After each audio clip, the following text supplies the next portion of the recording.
El Alto Renacimiento es el periodo más notable en la historia del arte. ¿Cómo fue posible que en un solo lugar y al mismo tiempo surgieran de repente 4 de los más grandes genios de la historia? ¿Es esto una coincidencia increíble o una regularidad? Y ahora vamos a aclararlo todo juntos. El Alto Renacimiento se considera que duró solo unos 30 años, de 1490 a 1520. Por alguna increíble coincidencia, fue precisamente en esos años cuando vivieron y crearon en la Florencia italiana Botticelli, Leonardo da Vinci, Miguel Ángel y Rafael. ¿Cómo fue posible que el arte despertara precisamente en esos años de un olvido milenario en la Europa cubierta tras la caída de la antigua Roma? Y como de costumbre, para entenderlo todo necesitaremos un poco de contexto. Había una vez el gran Imperio Romano. Se dividía en 2 partes, la occidental católica, con centro en Roma, y la oriental, Bizancio ortodoxa, con centro en Constantinopla. El Imperio Romano de Occidente cayó en el siglo V de nuestra era y se desintegró en numerosos estados europeos, permaneciendo católico en términos religiosos. El Imperio de Oriente, que incluía a Grecia, en sus diferentes formas existió durante 1000 años más. Y en 1453, 30 años antes de la época del Alto Renacimiento, Constantinopla cayó bajo el ataque de los turcos otomanos y de Bizancio hacia Occidente huyeron refugiados que trajeron a Europa un regalo fenomenal. Los trabajos de los filósofos griegos, considerados perdidos y completamente olvidados, pronto agitarán las mentes de los italianos y revivirán la filosofía, lo que llevará a consecuencias totalmente inesperadas. ¿Cómo era la Europa medieval en ese momento y en qué estado se encontraba el arte? A la Edad Media también se le llama la época oscura, y me temo que esa es la definición más precisa. La Iglesia controlaba todo en Europa y el arte prácticamente estaba a su servicio. Antes del Renacimiento, los artistas eran exclusivamente artesanos, cuya única tarea prácticamente era decorar las iglesias por encargo de la Iglesia. Todos los temas religiosos estaban estrictamente regulados hasta el más mínimo detalle. Cada uno de estos frescos reflejaba una historia canónica, y no podía haber libertad ni desacuerdos aquí. Por ejemplo, al representar a la Madre de Dios, era necesario respetar estrictamente las proporciones del rostro, tamaños, posición de las manos y ángulo de la cabeza. Al mismo tiempo, no existía literatura sobre arte, y el propio concepto de arte aún no existía plenamente. Además, todos los libros eran exclusivamente religiosos. Se escribían a mano y eran muy caros, por lo que no había manuales para ningún oficio. El conocimiento se transmitía directamente del maestro al aprendiz y de este a su propio aprendiz. Por eso, la técnica y el estilo de la pintura casi no cambiaron en siglos. Al mismo tiempo, el pintor simplemente memorizaba las posturas estándar y las formas de representar el rostro, reproduciéndolas mecánicamente de la misma manera una y otra vez. Como el maestro enseña a pintar el rostro, así lo copia el aprendiz. En todos los personajes de las pinturas de esa época aún no se usaban modelos en vivo. Todos los rostros se pintaban reproduciendo una sola plantilla aprendida. Por eso, en las pinturas medievales, casi todos los rostros son iguales. Los personajes se distinguen solo por atributos y colores de ropa. En otras palabras, no existía ninguna individualización ni diferencia en los parámetros físicos de los personajes de las pinturas. Sí, tampoco importaba. Ellos eran la trama, no personas. Una situación típica, no emociones. Subtítulos por Dima Torsok.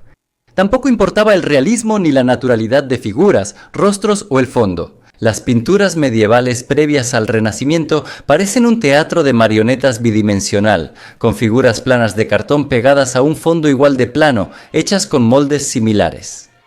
Y entonces, en el siglo XIV, 100 años antes del surgimiento del Renacimiento, en esa misma Florencia aparece Giotto di Bondone, quien se da cuenta de que algo aquí no está bien. Él nota que las figuras, rostros y ropa en los frescos lucen poco naturales y en vez de copiar patrones, decide usar modelos reales y copiar figuras de personas vivas. Es decir, hacer lo que durante siglos harán todos los artistas. Este enfoque transformó sus frescos, haciéndolos más vivos, y al artista en el mayor maestro de su época y antepasado del Renacimiento. Yo incluso diría que esto lo convirtió en el primer verdadero artista que se dedicó a representar la realidad, trasladando a la pintura una copia del mundo que lo rodeaba. Sin embargo, incluso en sus cuadros, aunque la técnica para representar ropa y figuras era avanzada para su época, los rostros se ven impenetrables, casi idénticos y planos, y las posturas resultan algo antinaturales. Los personajes parecen estar parados en una sola línea, pisándose los pies unos a otros, no hay perspectiva, y las emociones de los personajes las adivinamos más bien por sus posturas y los objetos que tienen en las manos. A este periodo se le llama prerrenacimiento, precursor del Renacimiento. Giotto tuvo muchos seguidores y alumnos, pero después de su muerte, ninguno de ellos logró alcanzar las mismas alturas. Por eso, saltaremos 100 años al Renacimiento temprano en 1401, 50 años antes de la caída de Constantinopla. El Renacimiento no surgió de inmediato, sino que se desarrolló gradualmente desde las ideas de Giotto que sus seguidores adoptaron, extendiendo la copia realista a personajes, su entorno y el fondo en los frescos. Y es precisamente esto lo que nos lleva al Renacimiento temprano. La primera obra pictórica que se considera perteneciente al Renacimiento temprano es el fresco de dos artistas, Masaccio y Masolino, El pago del tributo, pintado también en Florencia para la honorable capilla de la familia Brancacci en 1425. Un poco antes, un científico florentino llamado Paolo Toscanelli publicó una obra titulada Sobre la perspectiva. En este trabajo, por primera vez, describió las leyes de la perspectiva lineal que convergen en un punto central. Un enfoque que ahora nos parece obvio, pero que en el siglo XV era algo nuevo, revolucionario y no se comprendía de manera intuitiva. Y miren el salto en calidad que ocurrió en 100 años. En este fresco, los artistas imitaron hábilmente el estilo de Giotto al representar figuras y emplearon modelos vivos. Pero fueron más allá. Llevaron este enfoque también al espacio circundante. Miren, las personas ya no están en una sola línea, están separadas. Las figuras lejanas están proporcionalmente reducidas y sus pies están colocados más arriba según la perspectiva. Pero lo más importante es que aquí, por primera vez, vemos la perspectiva lineal. Miren el edificio a la derecha. Sus líneas convergen en un solo punto, formando un espacio tridimensional clásico. Lo que caracteriza al Renacimiento temprano es colocar los objetos en la imagen pasando de lo bidimensional a lo tridimensional, no solo en una línea. Para nosotros ahora, estas cosas son tan obvias, todos lo hacemos desde la escuela, en las clases de dibujo técnico. Pero a los artistas medievales les tomó casi 100 años entender las leyes de la perspectiva lineal y empezar a reproducirla, expandiendo finalmente la representación del espacio en profundidad. Al mismo tiempo, hubo un gran avance en la representación de la luz y la sombra. En los frescos de Giotto, las sombras en los rostros solo aparecen en los bordes y muestran el relieve de igual forma. Independientemente de la ubicación de la fuente de luz, aquí, fíjense, las sombras son mucho más profundas. Se aplican según la posición de la cabeza y la ubicación de la fuente de luz. Los artistas no solo intentan copiar la realidad con la mayor precisión posible, sino también hacer que la imagen sea tridimensional, tanto en cuanto a las personas como al espacio que las rodea. Después de esto, Masaccio creó otro fresco llamado La Trinidad y repitió su experimento. Aquí vemos un 3D natural. Las líneas del techo copian la disposición y convergencia como si las viéramos desde abajo. Para los espectadores de la época, esto parecía un truco de magia, como lo fueron recientemente las películas en 3D. Los artistas del Renacimiento temprano, al descubrir este efecto, se obsesionaron con la perspectiva lineal. Para ellos era un milagro, una ilusión óptica, un truco incomprensible lograr un efecto 3D en una superficie plana y crear sensación de profundidad. Era un reto completamente nuevo y sumamente fascinante para los artistas.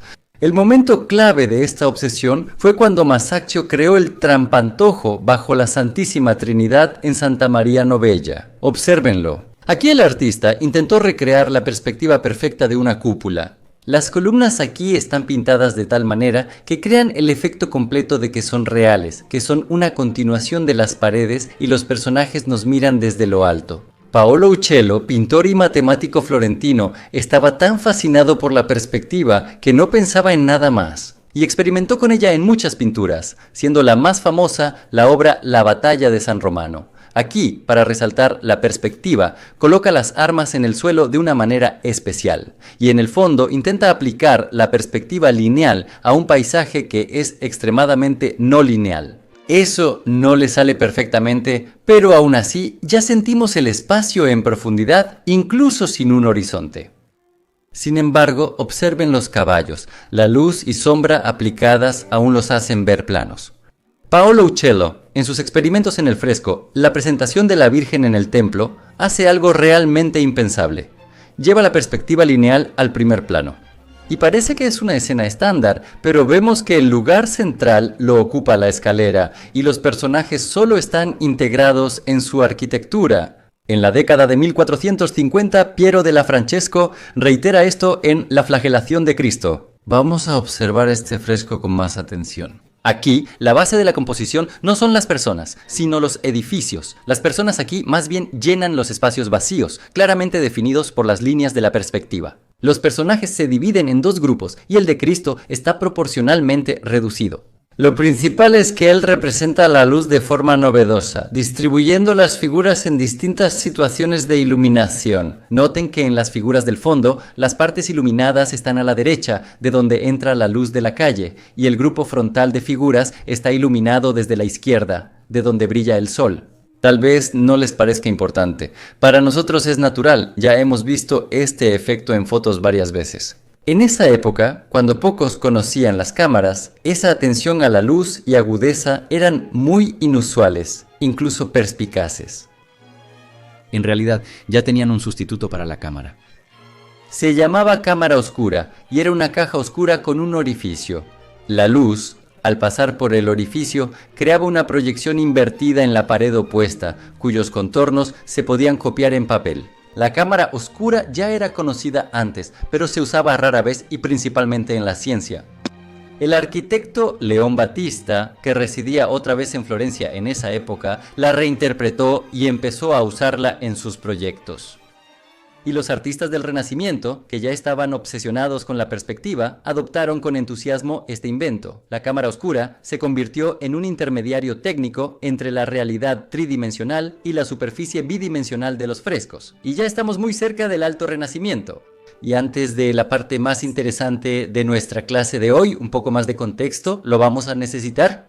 Estos sorprendentes hechos ocurrieron en Florencia. ¿Cómo era Italia en el siglo XV? Era una unión de pequeños estados independientes, siendo los más influyentes Roma, Venecia, Génova, Milán y Florencia. Discutían frecuentemente, guerreaban con vecinos, competían por poder y generaban conflictos internos. Florencia era similar, salvo que era una república sin rey y su ubicación central facilitaba el comercio con sus vecinos, y de otra familia que transformaría el mundo y el arte para siempre. En el siglo XIV comenzó el ascenso de un clan familiar de Florencia que se dedicaba al comercio textil y que se consolidó justo a mediados del siglo XV, un clan que pronto prácticamente gobernaría Europa. Un clan cuyo nombre provenía de la palabra médico, que significaba doctor. Un clan que creció y se enriqueció hasta que emprendió su empresa más grandiosa, la apertura de un banco en Florencia en 1397. Seguramente ya lo imaginabas, hablamos de la Casa de los Medici, que pronto sería la más rica e influyente de Europa. Para la segunda mitad del siglo XV ya poseían el banco más grande de Europa. Pusieron en el trono papal a familiares, se aliaron con la corona francesa y controlaban a la mayoría de los señores feudales europeos, hasta las costosas conquistas, para las cuales tenían que pedir prestado a los Medici. En resumen, los Medici, sin título oficial, eran la familia más poderosa e influyente de Europa y financiaban a los reyes. La mitad de toda Florencia, de una u otra manera, estaba involucrada en sus negocios. De facto, ellos eran los dueños de Florencia. Y así será durante casi 300 años. En 1434, Cosimo Medici asumió como jefe de la casa, siendo un hombre muy ilustrado y amante del arte. Él será el primer mecenas de la historia, haciendo costosos encargos para la pintura de capillas en templos y apoyando el arte. Si antes el único cliente para la pintura era la iglesia, con sus estrictos cánones y conservadurismo, ahora apareció un nuevo tipo de cliente, rico, generoso y además sumamente progresista y simpático. Y 10 años después de su llegada al poder, ocurre la caída de Constantinopla, de la que ya les hablé. Y a Italia llegan los trabajos de los filósofos griegos. Estos tratados fueron una revelación para los pensadores italianos. El humanismo perdido que impregnaba estos trabajos sorprendió a los italianos.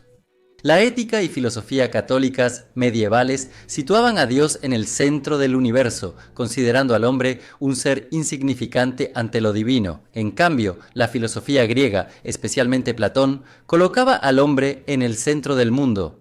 Según ellos, es el hombre quien es portador de la divinidad, el conducto de la voluntad de Dios, pero independiente, con su propia voluntad y sumamente interesante. En esa época en Florencia vivía el filósofo, sacerdote católico y científico Marsilio Ficino. Uno de los pocos en Europa que dominaba el griego, tradujo las obras de Platón y sus contemporáneos, y así se hizo famoso como experto en la cultura griega y el clasicismo dentro del nuevo sistema centrado en el ser humano. Esto era tan novedoso y revolucionario que capturó instantáneamente las mentes de la clase más avanzada y educada. Ficino desempeñó el papel de guía y divulgador de la filosofía griega en Italia y pronto se convirtió en consejero personal y amigo del ilustrado Cosme de Medici. Y 20 años después de la caída de Constantinopla, en 1463, Cosme le entrega una de sus propiedades en Careggi a total disposición de Ficino, y él funda la famosa Academia Platónica. Esta institución no era universidad ni centro educativo, sino un club de intereses abierto a todos, y sumergirse en acalorados debates filosóficos y éticos, desarrollando el pensamiento humanista que se alejaba cada vez más de la oscuridad medieval de los Medici. Sandro Botticelli fue miembro de la Academia Platónica y el primero de los 4 grandes artistas del Renacimiento. El cuerpo humano como reflejo de la perfección divina es la idea humanista que cautivó a Botticelli y después a Leonardo da Vinci y a Miguel Ángel. Sientes cómo algo se está gestando el Alto Renacimiento, pero tampoco habría alcanzado todo su poder si no fuera por otros 2 inventos. En 1450 se inventa un mecanismo que, quizás, tuvo la mayor influencia en todo el desarrollo de la humanidad, permitiendo no solo almacenar y transmitir conocimientos, sino también hacerlos accesibles para casi todos. Recuerden que les dije que la única manera de transmitir habilidades era a través de la enseñanza personal, realizada por el maestro de boca en boca. Pues bien, en 1450 surgió un dispositivo que cambió esa antigua paradigma. La invención de la imprenta permitió producir libros cientos de veces más rápido y barato. Esto permitió que el conocimiento se difundiera más rápido y lejos que nunca antes. Las obras traducidas de los filósofos griegos se imprimían y reimprimían, haciendo sus ideas accesibles no solo para filósofos, como antes, sino para todos los que podían leer y tenían dinero. Esto creó el transporte necesario para la difusión de las ideas avanzadas del humanismo, que simplemente no existía hasta mediados del siglo XV. El segundo, un hecho igualmente importante, o incluso varios, que quizá no hayas considerado, revolucionó la pintura, la llegada del lienzo y las pinturas al óleo. Hasta mediados del siglo XV la pintura se hacía en frescos o sobre tablas. Y así, a finales del siglo XV, el lienzo como base para la pintura aparece en Italia. Esto cambia las cosas de inmediato, porque el lienzo, estirado sobre un marco, no es una pared ni una tabla costosa y trabajada. Es fácil de transportar, ligero y, lo más importante, barato. Sin embargo, su tamaño se limitaba al ancho del telar, que usualmente no superaba los 60 centímetros. Así surgieron los tamaños de cuadros más comunes, 50 por 40 y 60 por 50 centímetros. Para lienzos de mayor tamaño, era necesario coser los pedazos de tela y luego prepararlos con imprimación. Ahora vemos seguido una costura en el centro del cuadro. Fíjense alguna vez. El lienzo también era semitransparente, permitiendo proyectar la imagen en la cámara oscura, trazar los contornos y después trabajar sobre el material preparado. Así lo hacía a menudo Leonardo. Miren sus obras inacabadas en las que se puede ver el proceso. La aparición del lienzo permitió desarrollar la pintura de retratos y luego toda la pintura que antes casi no existía. Lo más relevante fue la llegada de las pinturas al óleo. Hasta mediados del siglo XV se usaba témpera como pintura, hecha con claras de huevo. Su consistencia líquida impedía crear imágenes muy detalladas. La pintura al óleo, con diversos aditivos, podía variar su densidad y transparencia. Esto abrió nuevas y desconocidas posibilidades, que pronto probarían y usarían los genios del Renacimiento. Además, a diferencia del temple de secado rápido, las pinturas al óleo tardaban varios días en secar, lo que permitía mezclar las capas directamente sobre el cuadro, así como corregir fácilmente las áreas que no quedaban bien, llevando la imagen a la perfección, algo que era completamente imposible de hacer con el temple. Las primeras pinturas al óleo se usaron en el siglo XV por Anne van Eyck en Países Bajos. Antonello de Messina, tras estudiar en Flandes, llevó la receta a Florencia y la mejoró añadiendo óxido de plomo, logrando una mezcla similar a la miel y de mejor secado. Esta mezcla se conocía como ogliocotto. Así, para mediados del siglo XV, tenemos una situación única concentrada en solo 30 años, de 1450 a 1480, después de 1000 años de estancamiento. Renació la filosofía griega con el culto al cuerpo y la imprenta facilitó la transmisión del conocimiento. La aparición de las pinturas al óleo, que ofrecieron posibilidades técnicas antes inaccesibles, y el lienzo, que finalmente separó la pintura de las paredes. Todo esto cayó en terreno fértil, técnicamente preparado por los experimentos de los artistas del temprano Renacimiento con la luz y la perspectiva lineal. Y por supuesto, el último y quizá más importante. La libertad creativa, que en la Inquisición católica solo el dinero podía otorgar. Y la protección de un poderoso mecenas, la familia Medici, sin duda nos sobraba. Las nubes de los siglos oscuros siguen aquí. Los cuervos se preparan para devorar el hígado de Prometeo. Ningún suelo por sí solo hará germinar semillas. En ese momento ocurrió algo que no tiene ninguna lógica. En pocas décadas, 4 genios incomparables nacieron en el mismo lugar. Botticelli fue el primero en comenzar. Nació en 1445. 8 años después se unió a la carrera Leonardo da Vinci, 23 años después Miguel Ángel y finalmente 9 años después Rafael. En 1483, cuando nació Rafael, Botticelli ya tenía 38 años. Y estos 4 artistas vivieron al mismo tiempo en la Florencia de 30.000 habitantes durante casi 30 años y crearon juntos durante 12 años hasta 1510, cuando murió Botticelli. El periodo entre la primera obra importante de Rafael en 1498 y la muerte de él y Leonardo da Vinci en 1519 y 1520, es decir, 22 años de creación simultánea, se conoce como el Alto Renacimiento. Y solo piensen, ¿cuál es la probabilidad de que entre 30.000 personas en un solo lugar surjan 4 genios? Increíble. Mientras tanto, otros grandes artistas como Giovanni Bellini, Giorgione, Tiziano y Correggio también creaban en Italia. Como si en Italia hubiera explotado una especie de bomba mística de arte, y les voy a contar sobre cada uno de ellos. Historias igual de fascinantes, suscríbanse para no perdérselas. Pero en este video solo nos centraremos en 4 florentinos. En 1477, el Papa Sixto IV decidió remodelar una antigua capilla abandonada en el Vaticano. Pero la tarea era tan grande que para la pintura contrató a 4 artistas a la vez: Botticelli, Pietro Perugino, Domenico Ghirlandaio y Cosimo Rosselli. La capilla llevaría el nombre del Papa Sixto, Capilla Sixtina. Los artistas repartieron las partes y para lograr un estilo uniforme, los 4, muy distintos, debieron crear un enfoque común. Pronto se volvería el conjunto de reglas no escritas del Alto Renacimiento.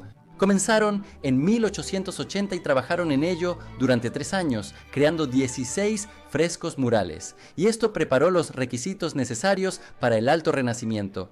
El mundo estaba en caos. En 1492, Cristóbal Colón descubre América. En 1898, Vasco da Gama realiza un viaje marítimo a la India, rodeando África.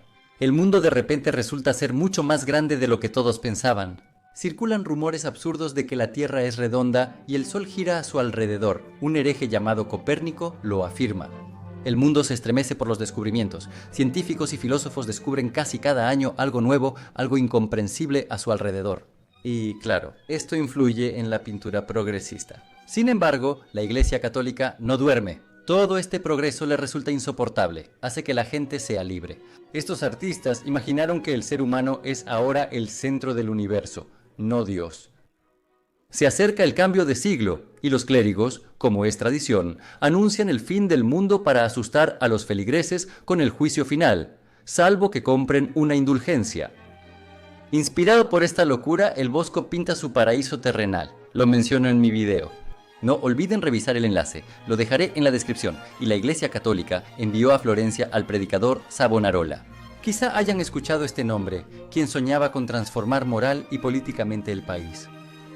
En 1494 el rey francés Carlos VIII atacó Italia y tomó Florencia, poniendo la ciudad bajo su control y expulsando a los Medici como traidores.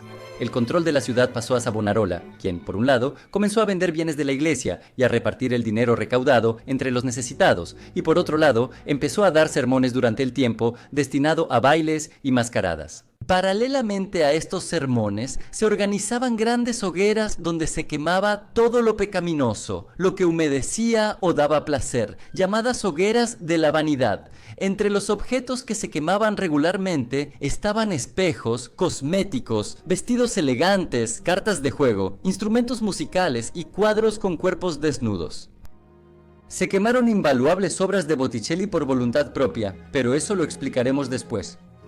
Como ven, solo el patrocinio y protección de los poderosos Medici permitió que la pintura se desarrollara, perfeccionara y explorara lo prohibido. Cuando la protección de los Medici se debilitó, regresaron de inmediato las nubes oscuras de la Iglesia Católica. 4 años después, en 1498, Savonarola enloqueció tanto que atacó al Papa, quien rechazaba sus discursos que dificultaban recaudar indulgencias. Y Savonarola fue capturado, torturado y ahorcado, y su cuerpo fue quemado en la hoguera, la misma en la que él quemaba pinturas. Tras la muerte del fanático, los Medici recuperaron gradualmente el poder, pero oficialmente regresaron a la ciudad hasta 1512. Sin embargo, es precisamente el año 98, que por coincidencia también es el año de la primera pintura de Rafael Santi, el que se considera el inicio del Alto Renacimiento. ¿En qué se diferenciaba el Alto Renacimiento del Renacimiento temprano? Justo lo que dictaba a los creadores de esa época el conocimiento reciente de los filósofos griegos, el humanismo y la centralidad del ser humano, es decir, la representación del cuerpo humano con perfección anatómica, algo que los artistas de antes ni se atrevían a intentar.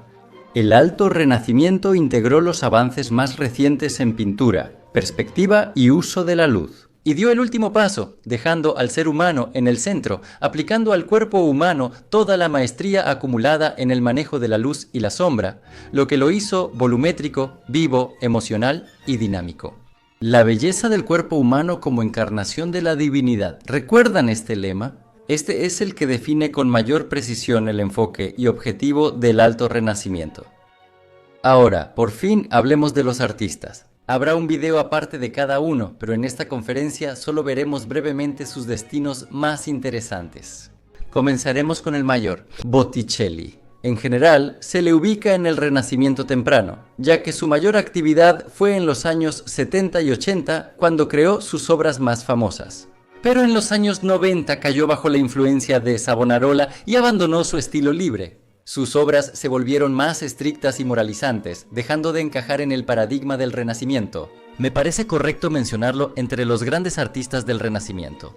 Sandro Botticelli nació en Florencia en 1445 en una familia de curtidor. Para los eventos que se describen, él tenía 53 años, ya era un maestro reconocido. A los 19 años, entró como aprendiz en el taller de Fra Filippo Lippi y estudió con él durante 5 años.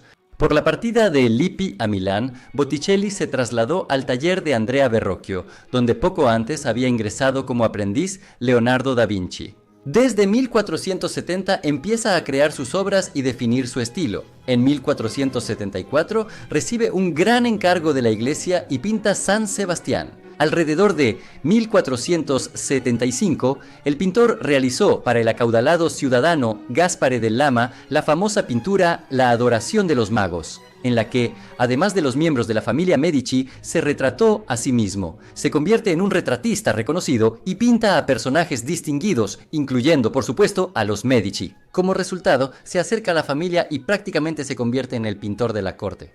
Su fama crece y llega hasta Roma, y en 1477, como ya saben, el Papa lo pone a cargo de la decoración de la Capilla Sixtina. Era bien educado y, como ya mencioné, asistía a la Academia Platónica, y en los años 80 su pintura adquiere un carácter secular. Pinta, quizás, su obra más enigmática, La Primavera, en la que mezcla imágenes contemporáneas y griegas. y en 1885 crea su obra más famosa, El nacimiento inigualable de Venus, y continúa pintando, hasta que Florencia es tomada por Savonarola. Desafortunadamente, cae bajo su influencia y quema sus pinturas que aún estaban en su posesión, y renuncia al pensamiento libre. Botticelli se convierte en un fanático ferviente y seguidor de Savonarola, y prácticamente abandona la pintura. Su fama se desvanece y finalmente muere en la pobreza en 1510.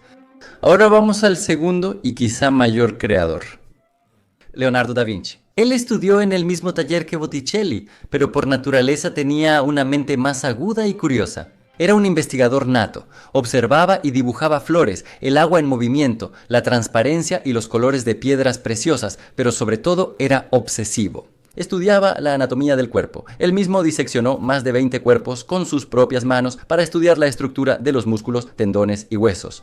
Además de experimentar con diferentes dispositivos, también experimentaba con pinturas al óleo, añadiéndoles diversas sustancias para lograr el efecto deseado.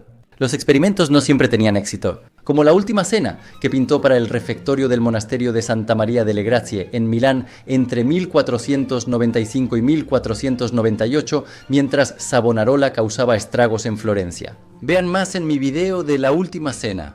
El enlace está en la descripción. Fue él quien llevó la representación de las emociones y del cuerpo humano a alturas increíbles, que antes de él eran inalcanzables. Pero su logro más importante fue la técnica del sfumato, que pueden ver en la Mona Lisa y en la Virgen de las Rocas. Esta técnica permitía hacer transiciones de color muy suaves y graduales gracias a muchas capas finísimas de pintura semitransparente, que finalmente se pudieron lograr gracias a crear elementos con pinturas al óleo.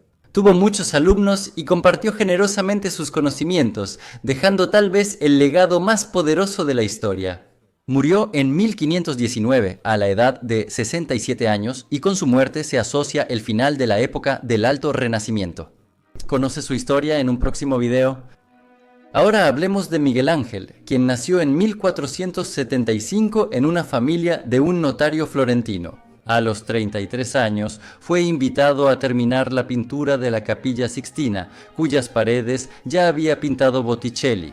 Le tocó el 12 nichos en los cuales colocó las historias de los 12 apóstoles. En solo 5 años cubrió todo el techo con pinturas. De forma inesperada y fascinante, rompió con los cánones y mostró historias sobre la vergüenza de la humanidad, no de salvación como quería la Iglesia.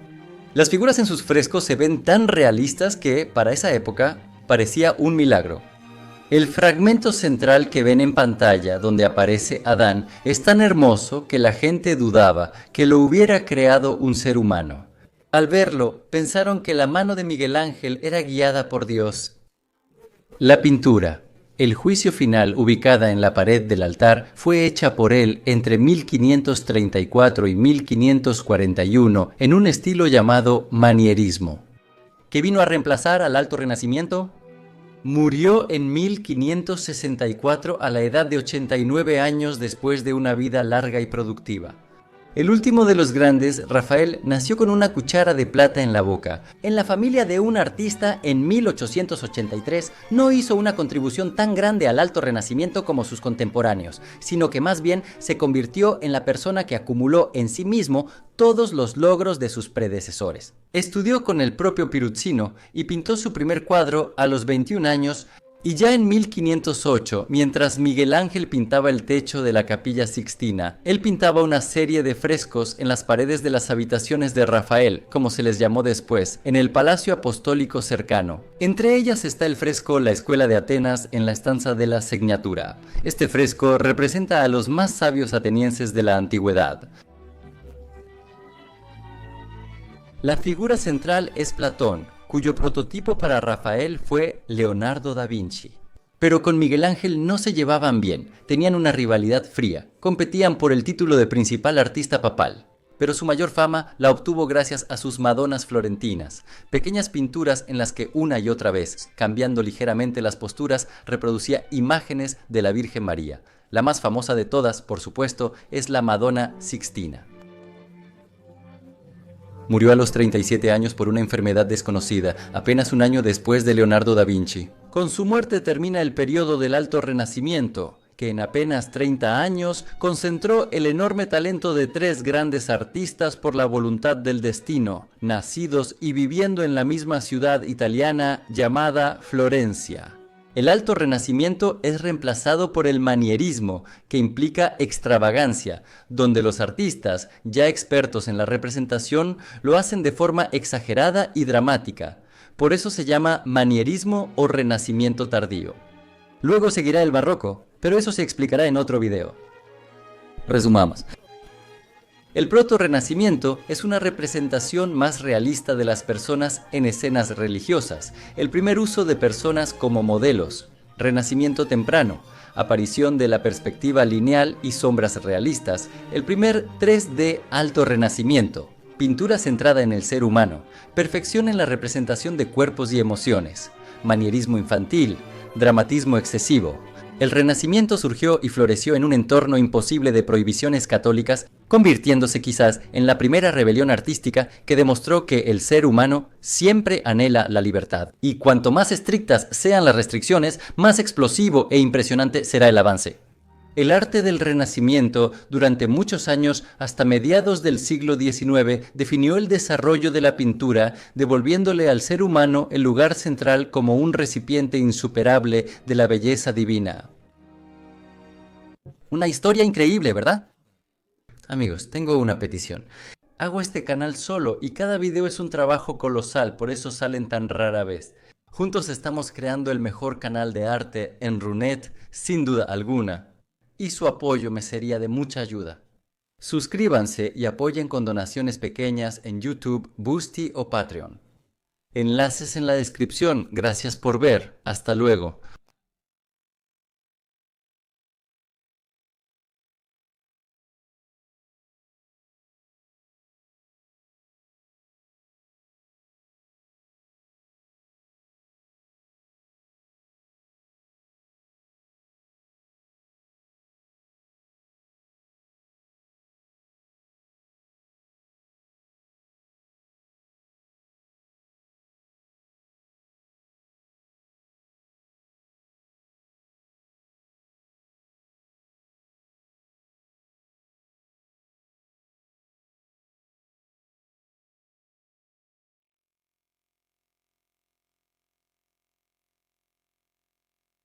Ahora, por fin hablemos de los artistas.